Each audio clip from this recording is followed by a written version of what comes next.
The amount of people needing to be rescued from the Kalamazoo River have increased compared to last year. So I'm here where the last rescue took place to get answers. A beautiful place to connect with water and hear the sounds of nature. Also has a flip side. She just got hung up and was hanging onto a log and couldn't get anywhere, and the other person was able to float by, grab a hold of her, and keep her head above water. Todd Wagner sharing what happened on this stretch of the Kalamazoo River in Allegan. This year, we've seen an uptick over the last couple months of kayakers that have either ran into problems or just were not familiar with the area.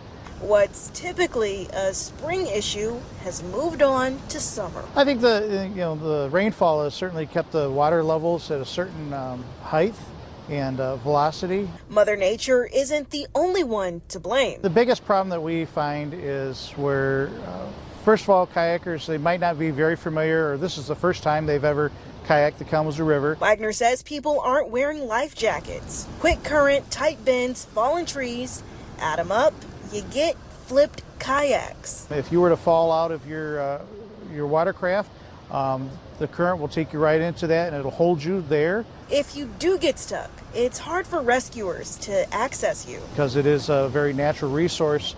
There's not a lot of state-owned Department of Natural Resource boat access sites.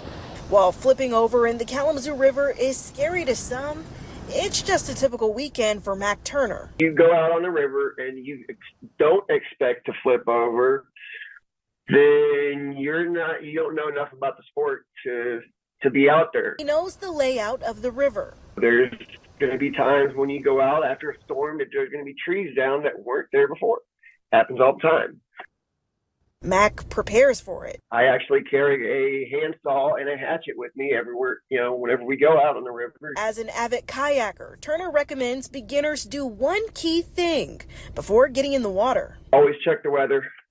Remember, safety before fun. Wagner says if you're out on the Kalamazoo River, it's best to wear a life jacket, especially if you're not the best swimmer. In Allegan, Yasmin Ludi, Fox 17 News.